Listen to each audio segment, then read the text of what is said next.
Pendant les 2 dernières années, on a vécu nos vies en fonction de ce moment.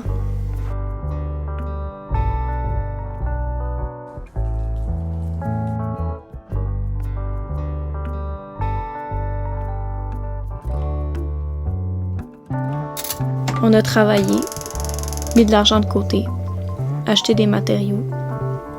On a réparé.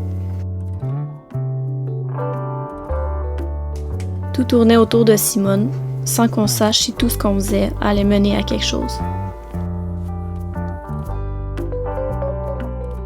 En juin 2023, on a mis Simone à l'eau.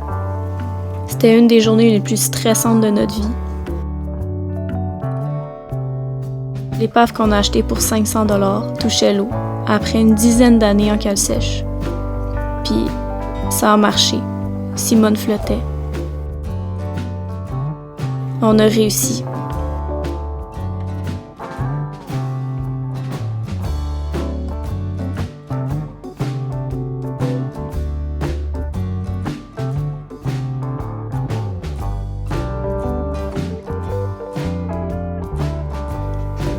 Le 14 septembre, armés de nos quelques semaines d'expérience, d'une envie de découvrir le monde puis d'un rêve, on est parti. On savait pas trop à quoi s'attendre, mais on se sentait prêt. Prêt à découvrir, prêt à apprendre, prêt à tout. On a traversé le lac Champlain, on a dématé, puis on a passé les 12 écluses. On a fait le canal Champlain, puis la rivière Hudson. Déjà, après nos premiers 1000 nautiques, on a eu une couple de petits pépins qui nous ont fait redescendre de notre petit nuage.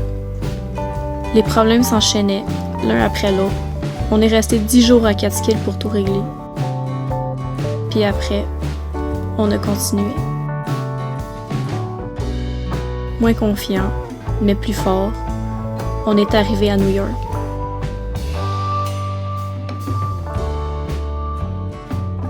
De là, on a pris la mer.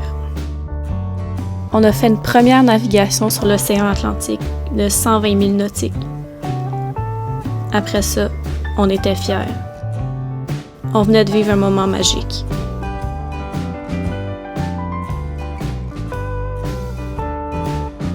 On a remonté la Delaware.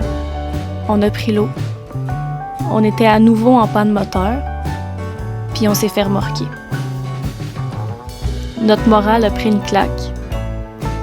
Mais après 2 jours de repos, on a continué.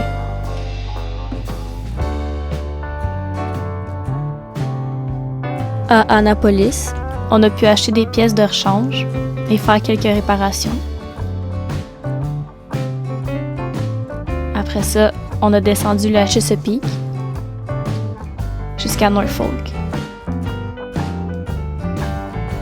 Après avoir passé une dernière écluse, on est arrivé dans l'intracostal.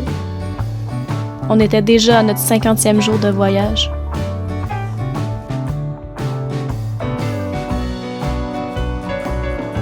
À partir de là, on a enchaîné les navigations. On a traversé la Caroline du Nord, la Caroline du Sud. On a fait une sortie en mer, puis une autre, directement jusqu'en Floride.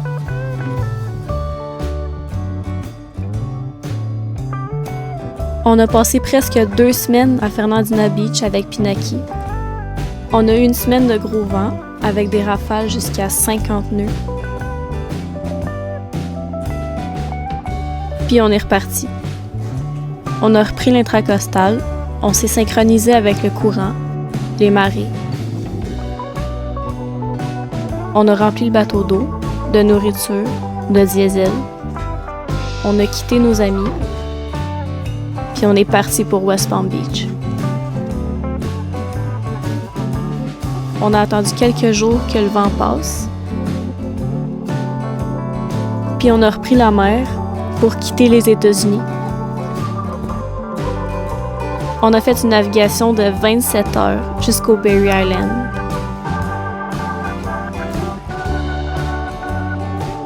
Jeudi le 11 janvier, 120 jours après notre départ, on est enfin arrivé aux Bahamas.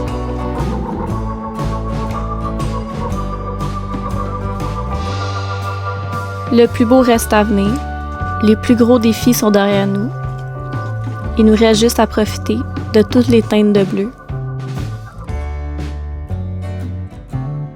C'est bien plus qu'un simple voyage. C'est des au revoir, des rencontres, des amitiés, des découvertes, des apprentissages, des émotions.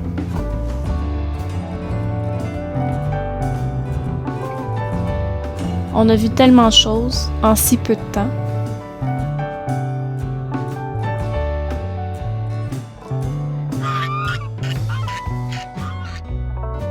On a passé de si bons moments. Ça n'a pas été facile, mais on y est arrivé.